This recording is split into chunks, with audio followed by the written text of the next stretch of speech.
Arabia, a land where reptiles rule. 300 million years of evolution have created the ultimate desert survivors.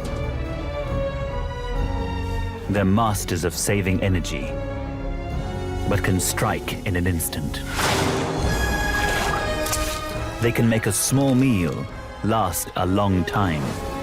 Each creature has a way to cope with extremes. They change their behavior as the sun changes position in the sky. Here, the heat of the desert is no match for life in cold blood.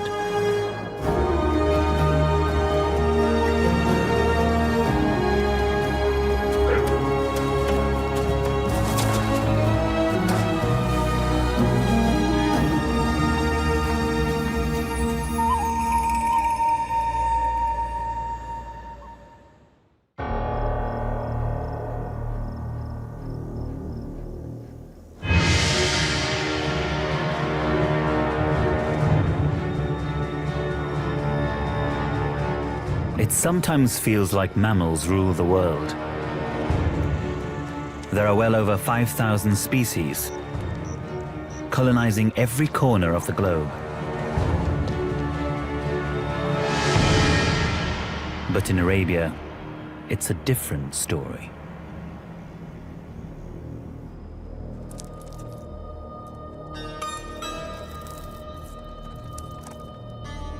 At first light, a nocturnal spiny mouse is having one last forage before returning to his den.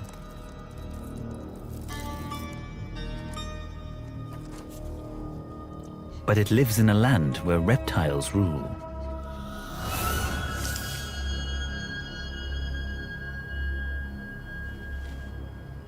A perfectly honed predator, the Clifford's diadem snake, chooses early morning to hunt.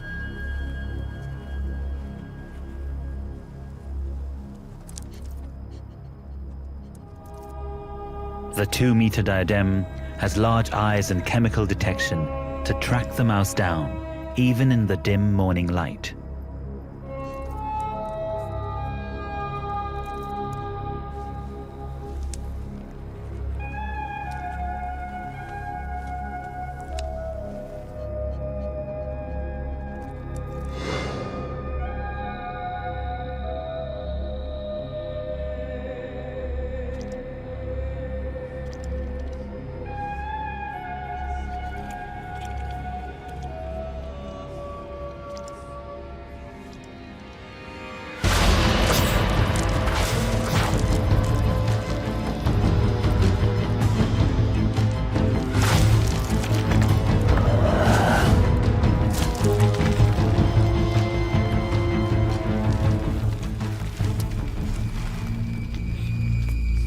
A tight squeeze is all it takes.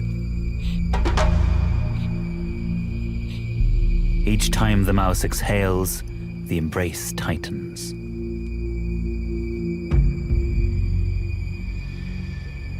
The victim suffocates.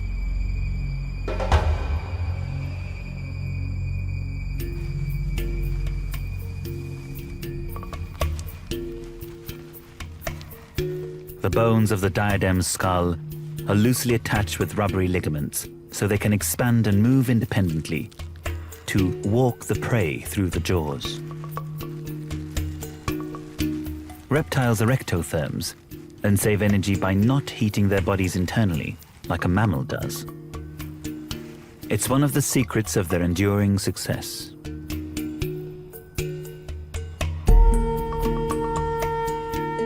Snakes can survive on just 50% of their body weight in food each year.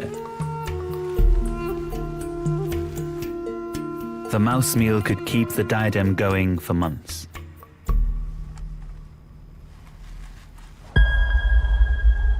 In a land where resources are scarce, cold-blooded creatures have the upper hand.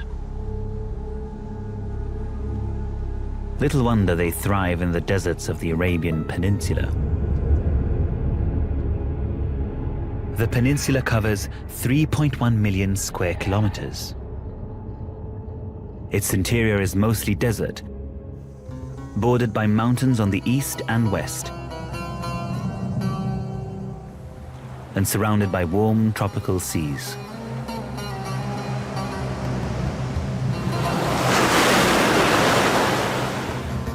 Among the mountain ranges, valleys offer cooler conditions where vegetation can grow.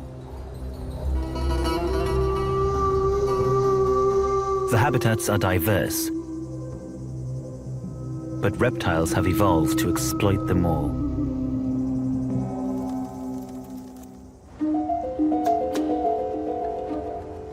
It's 6 a.m. in the hot, dry Arabian interior. The temperature is already 26 degrees Celsius. It looks barren and is almost devoid of water. But the harsh terrain is teeming with life.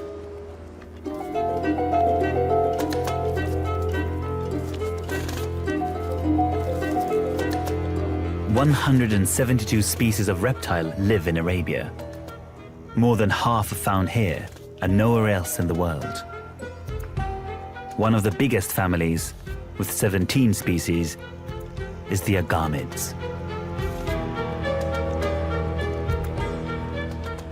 Like all reptiles, they start their day basking in the sun to warm up. Reptiles are like living solar panels, absorbing the sun's heat and using it as an energy source to power their bodies. Being ectotherms, or cold-blooded, doesn't mean reptiles are cold. It means they cannot regulate their temperature internally. Instead, they warm and cool their bodies using the environment around them. The toad-headed agama is specialized in making his living on the rolling sand dunes of the desert.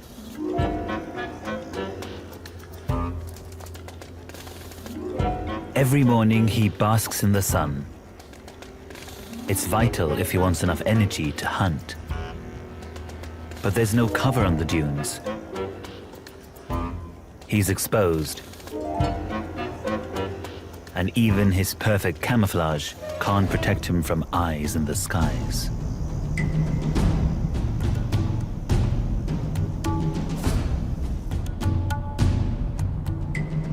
The eagle has impeccable vision. It's capable of spotting a desert hare from 3 kilometers away.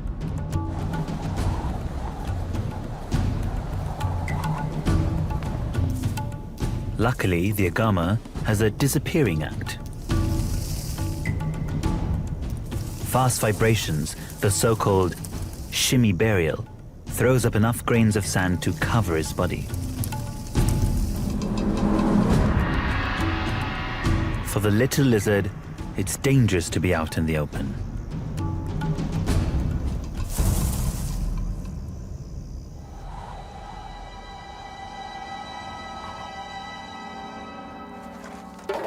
But the biggest of the agamids seems a lot less concerned as he begins his day.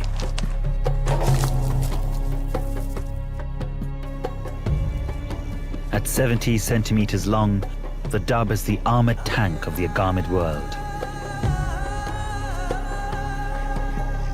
He spent the night in a den underground and now joins the sunbathers.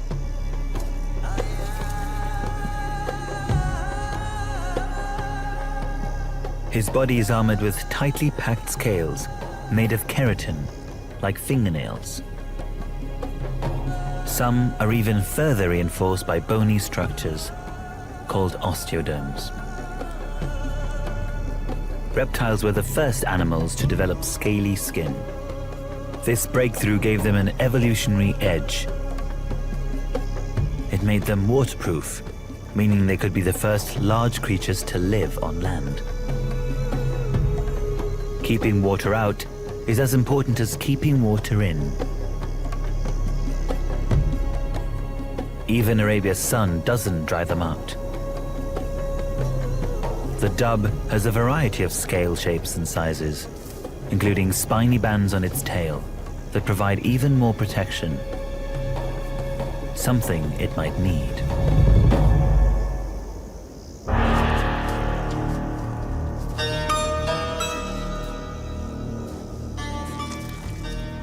This is a monitor lizard, close cousin of the infamous Komodo dragon, and the undisputed king of the sand dunes.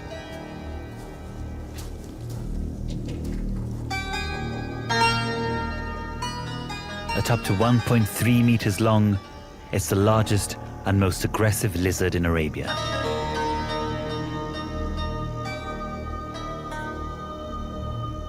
But during early mornings, while the sun's still weak, all reptiles are taking things slow.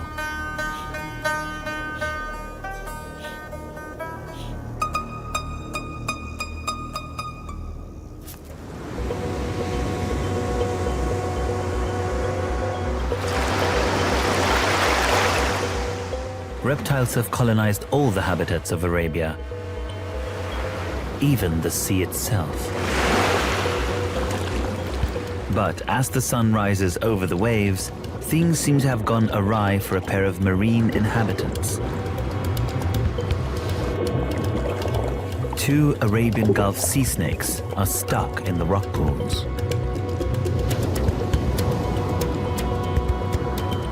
These are among the most venomous animals on Earth, with the power to kill creatures many times their own size. But now they're in trouble. At high tide, they were hunting close to the coast, but the water levels receded.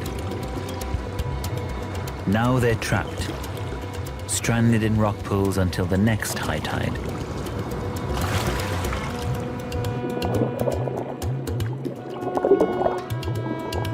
Sea snakes originally evolved on land, but 6 million years of evolution have adapted them to a life beneath the waves.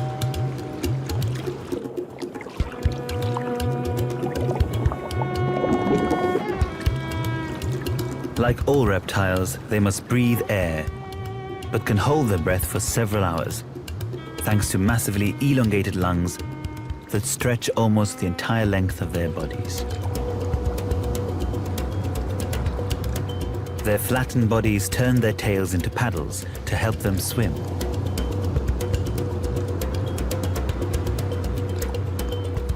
Most snakes have broad scales on their bellies for grip.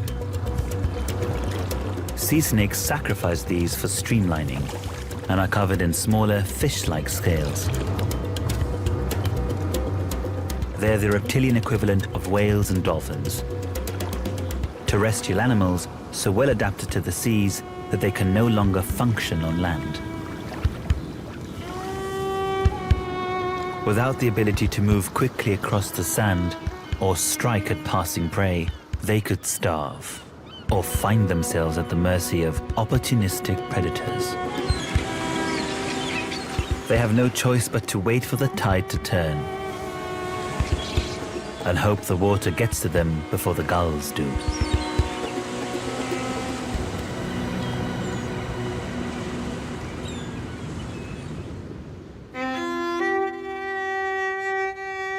By 9 a.m., it's over 37 degrees. At this temperature, reptiles are in their prime.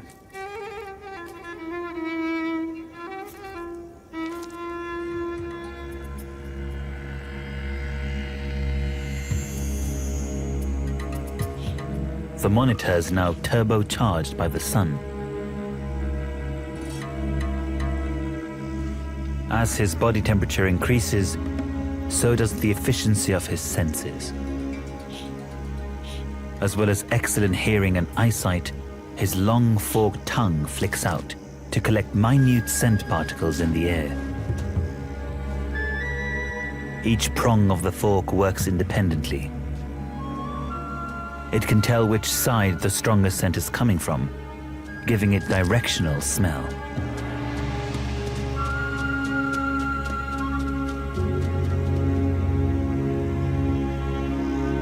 He's on the trail of the dub.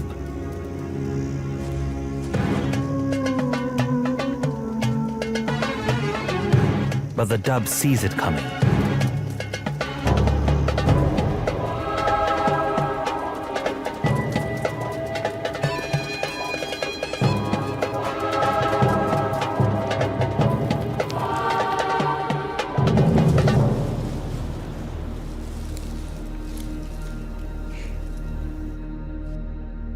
He's nicknamed the spiny-tailed lizard for a reason. He can inflate his body to wedge himself into the hole, with his tail sideways to lock him in. A spiny barricade that's too much for most predators to bother with. But the monitor has picked up a different scent.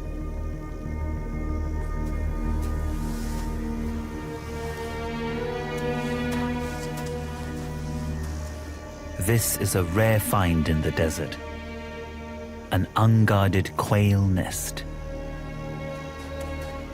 But just when he's ready for breakfast, something else catches his eye.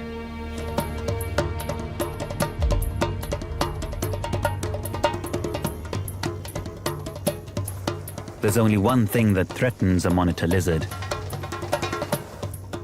and that's another one. But the second lizard is smaller. It flattens itself against the dune, hoping to go unnoticed. Monitor lizards are all about personal space and won't hesitate to fight over resources. The eggs can wait. The threat's too much for the smaller one.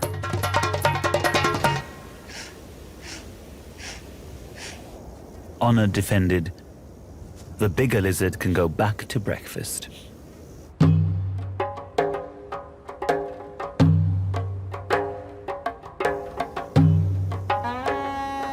Many of Arabia's reptiles are territorial. Some literally turn blue at the sight of an intruder.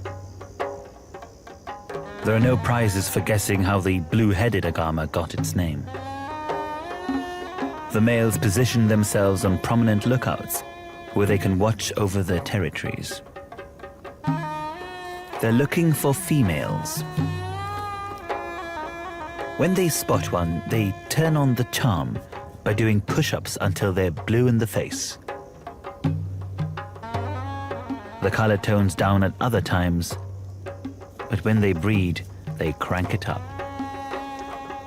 Each male tries to intimidate its rivals by looking the fittest and most colorful. Changing skin color is a trick that some agamids share with a peculiar cousin found in the dense vegetation of the southern coast.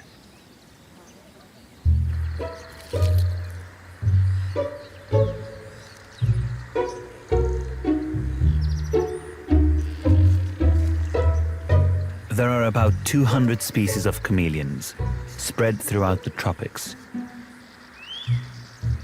But the Arabian chameleon is an endemic found here and nowhere else. One thing all chameleons have in common is their famous ability to change color.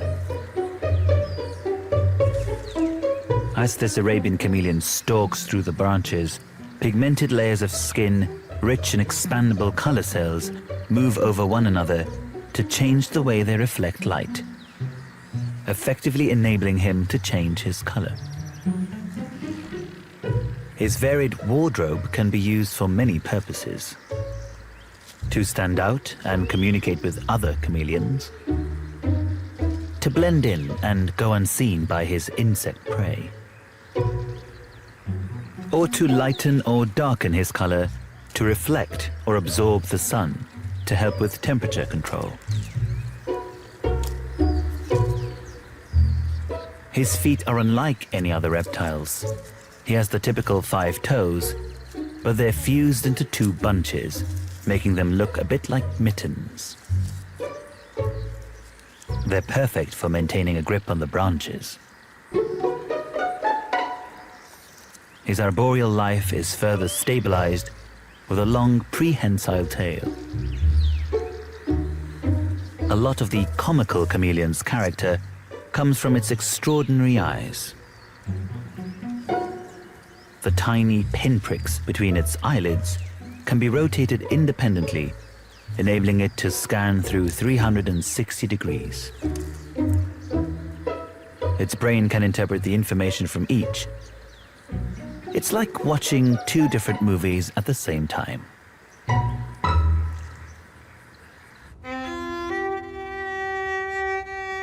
Back out on the sand dunes, the mercury is climbing. The toad-headed agama lifts himself standing on tiptoes. This allows cooling air to circulate around his body and minimizes contact with the hot sand.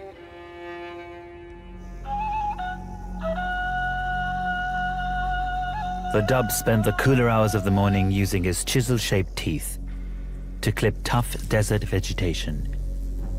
But time's running out for his veggie brunch.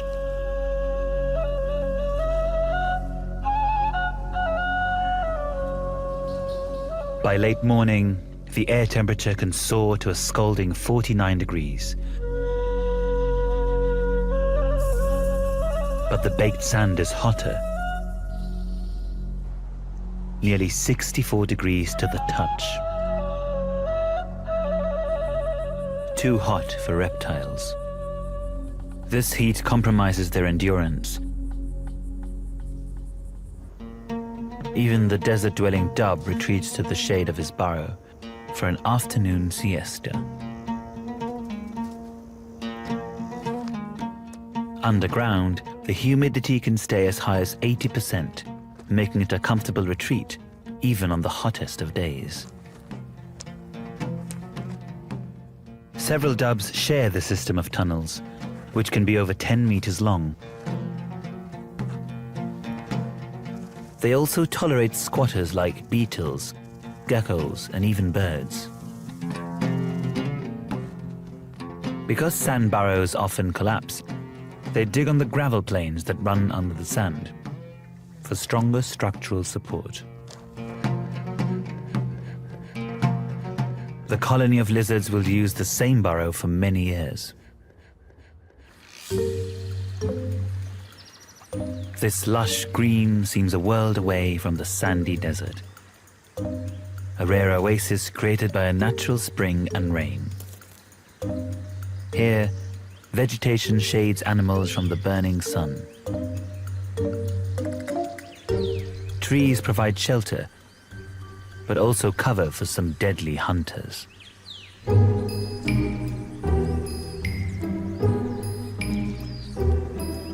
Orb-weaver spiders get their name from the circular or spiral shape of their webs. Every morning they build their webs, but they're for one-time use only. The spider will eat the threads at the end of the day and start again tomorrow. It's a 1 meter long, strong, almost invisible trap. The sticky threads will snare any insects that pass too close.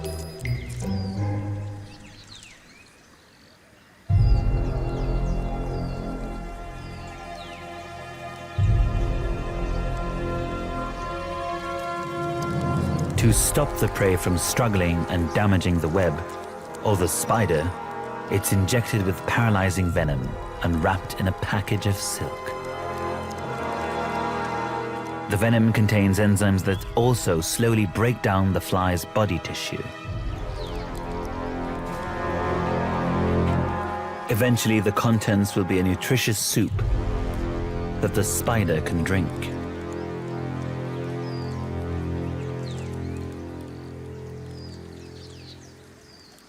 Despite its 10-centimeter leg span, the hunter can become the hunted.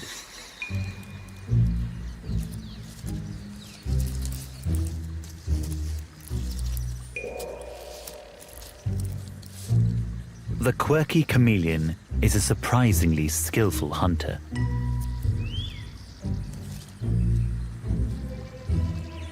As it stalks, it rocks gently, mimicking branches blowing in the breeze,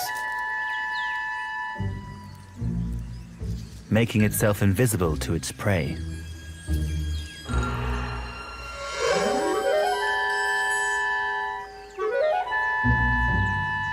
When it spots a potential meal, its wandering eyes both focus forwards for precise depth perception. Once in strike range, it can deploy its weapon.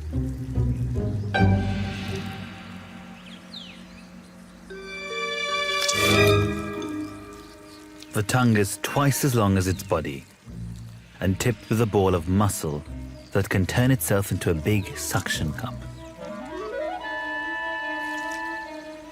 When unleashed, it accelerates as fast as a car doing 0 to 100 in 100th of a second.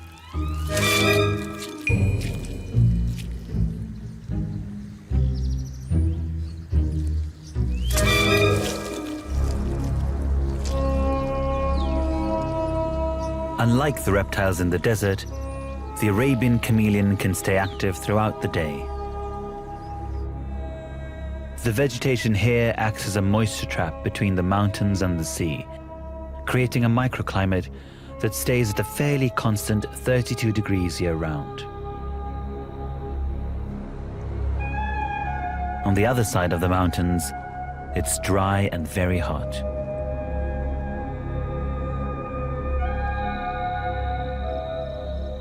Mid-afternoon can peak at over 50 degrees.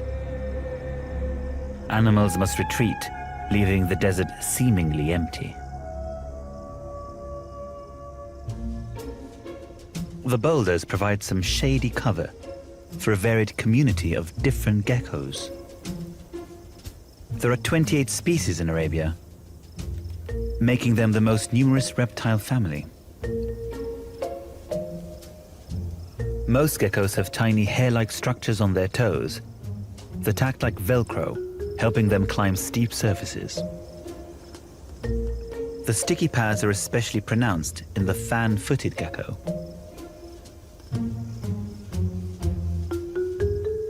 Like most geckos, it's a creature of the night with large, sensitive eyes.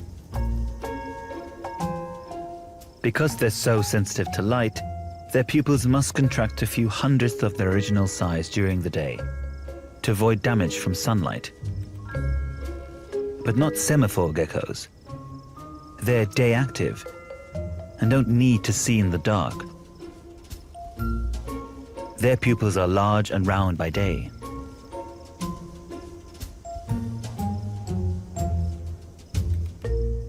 They're called semaphore geckos because unlike other species that communicate with sound, they communicate by waving their tails like flags.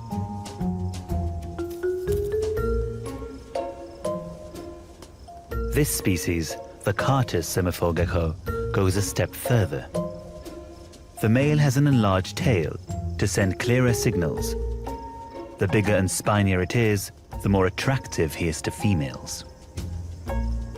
With his impressive package, this fella's managed to attract a mate.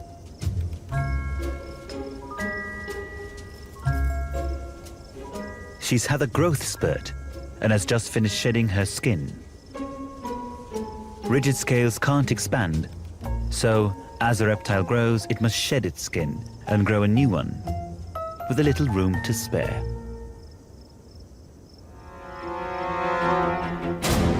For any small animals that risk daylight activity, there's the threat of aerial attack. When a flock of ravens turns up, it's time to retreat.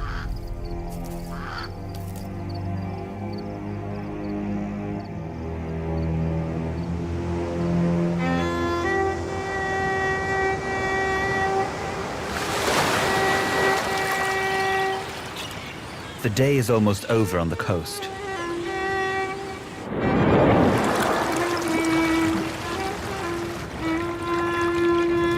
After 12 hours, the tide eventually returns, releasing the sea snakes from their rock pool prisons.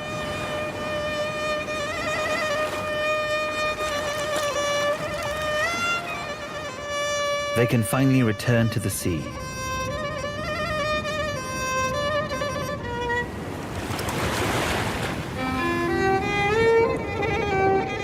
They immediately begin to hunt, exploring the corals and looking for a suitable target.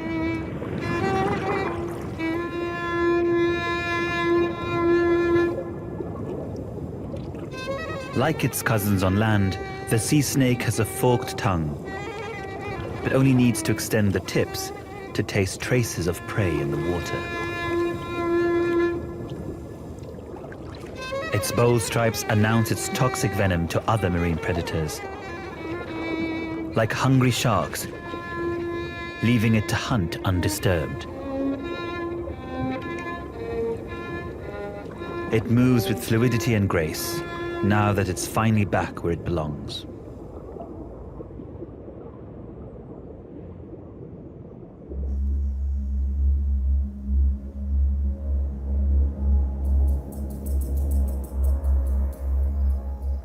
As the day moves on, the temperature slowly drops.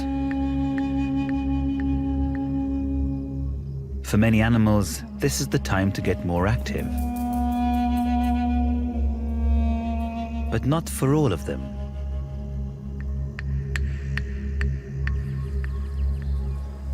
Because fission's so important to the chameleons hunting, it's active by day and sleeps by night. So as the sun sinks, it makes its way deeper into the vegetation, looking for a safe spot to sleep, usually hidden under a leaf. The dense foliage will also help incubate it during the cooler night. Some chameleons are known cannibals, which is probably why smaller individuals sleep in different parts of the vegetation than the adults, as they try to stay off the big guy's menu.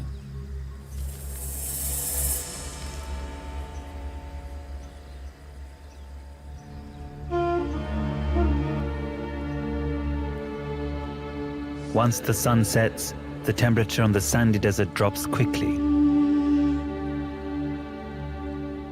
By 6 p.m., it's a slightly more comfortable 37 degrees. The dove has had an evening snack of desert plants while it was cooler. But now he heads inside. Evening is when one of the desert's most notorious killers stirs.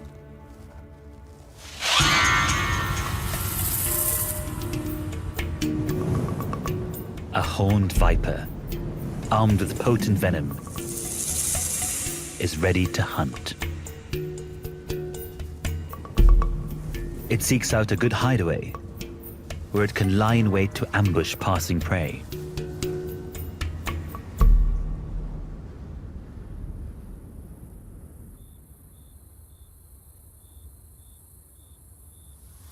A hooded malpolon is also preparing to hunt.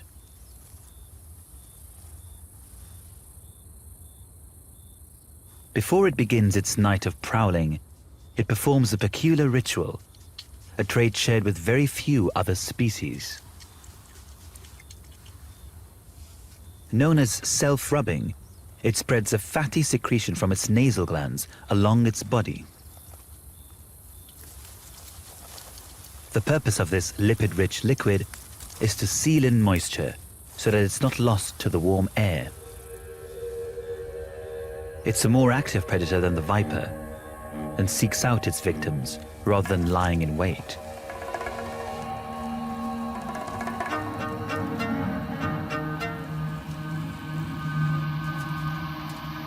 Rodents have spent the day in their underground burrows to stay cool.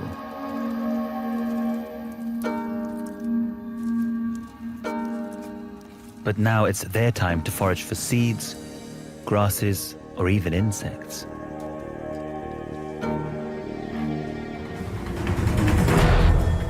The malpolon is quick to spot a potential meal.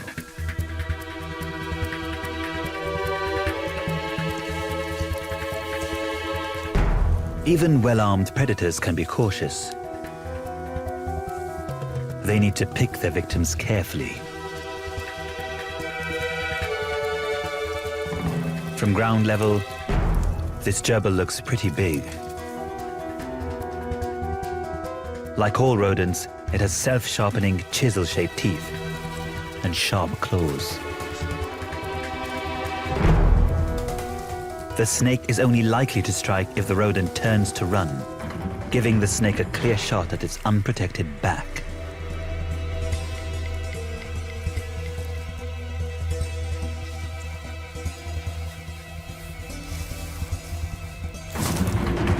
But the gerbil wisely turns to face its attacker.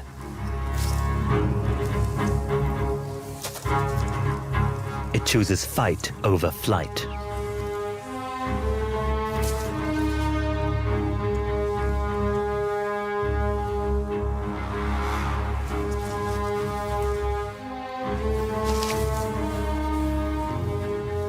The snake decides not to risk injury, going in search of easier prey. The mammal wins this one. But thanks to the reptile's cold-blooded efficiency, the mouth alone can afford to miss a meal.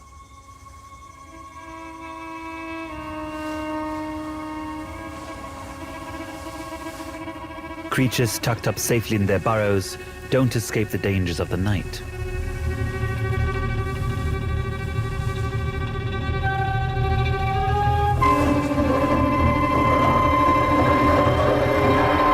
The Arabian sand boa is like a reptilian mole, perfectly shaped for a life of hunting beneath the sand.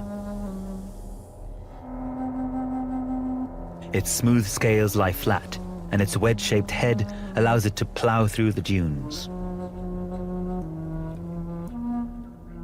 It will lie buried, with only its eyes at the surface, to watch for passing prey, like insects and small lizards.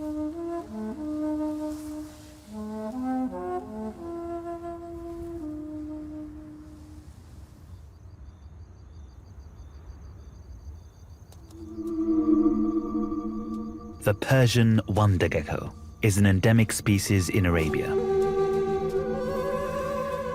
Like most other geckos, it's nocturnal. With its huge eyes, it can hunt insects by moonlight. Most geckos don't have eyelids and must lick their eyes to keep them clean and free of sand. Most have broad toes for gripping surfaces that they climb. But this desert specialist has replaced the pads with comb-like scales to help it move in the sand. The Persian wonder gecko has only been known to science for 20 years. Little is known about its biology. But we do know that this little lizard is regionally endangered. Habitat loss means it is facing extinction in the wild.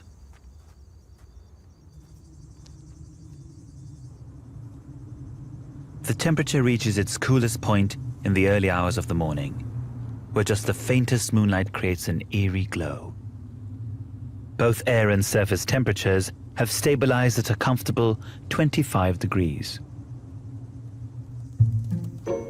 Perfect for a sand gecko to hunt.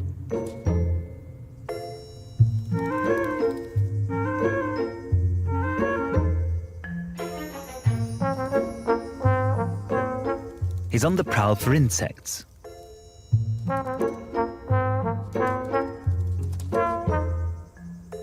The gecko uses its huge eyes, pupils fully dilated, to trap any moonlight.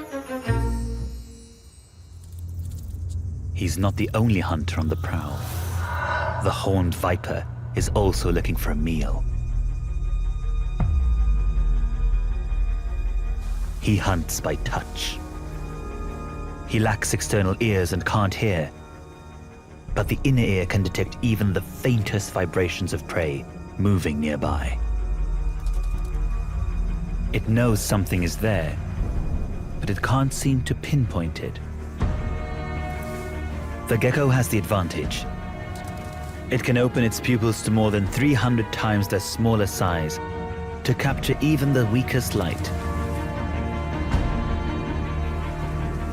With its perfect night vision, the gecko can stay one step ahead.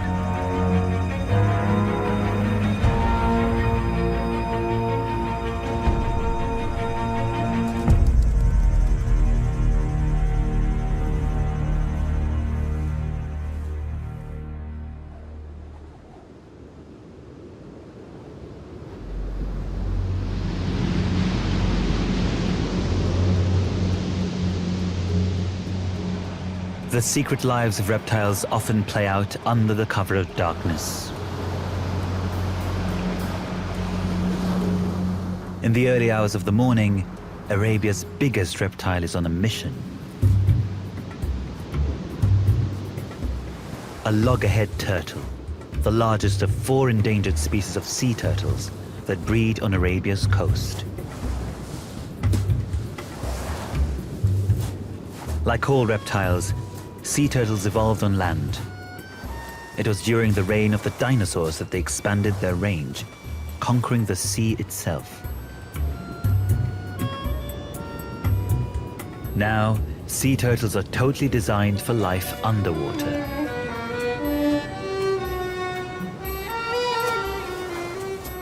But like all reptiles, their eggs must be laid on land.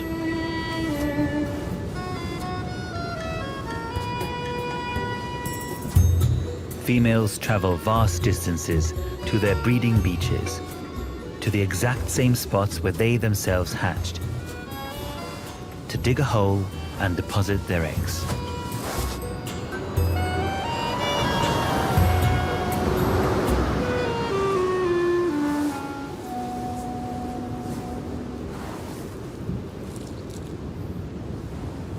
This female's running late. Turtles usually lay during the cooler night and try to be back in the water before sunrise. But she can't go until she completes her task.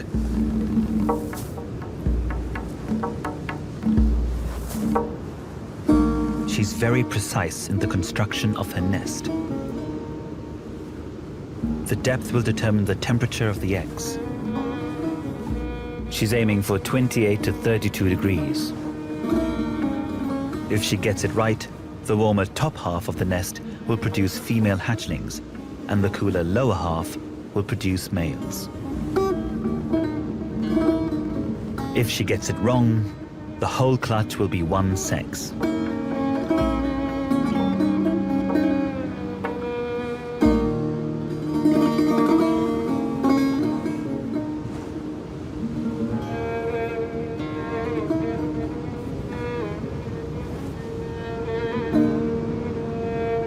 With the nest complete, she deposits around 120 eggs.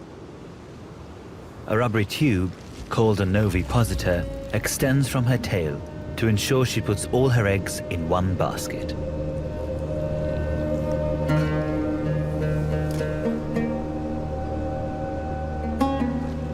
The shells are rubbery to cushion their fall.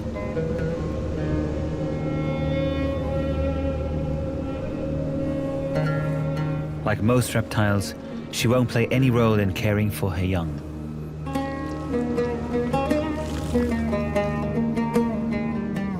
Her final task in motherhood is to delicately bury the clutch.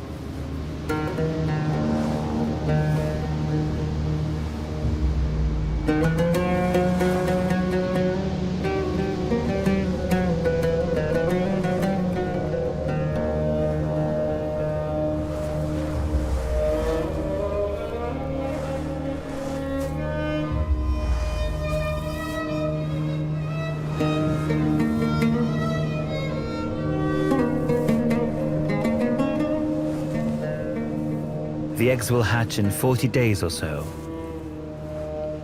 but her job is done. Now she can return to the sea.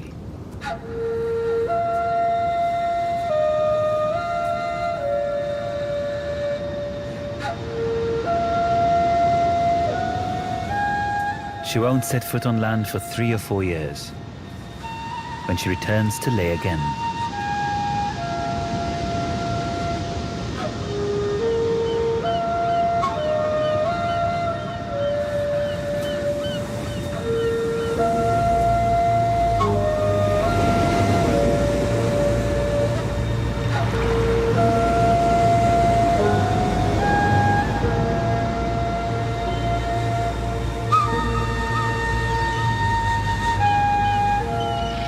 As the sun rises, the next shift from the reptile kingdom emerges.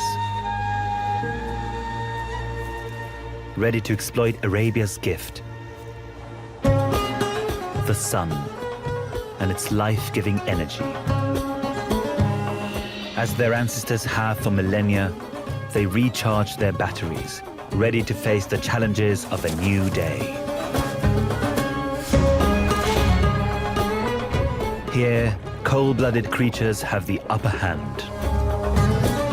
A land where reptiles rule.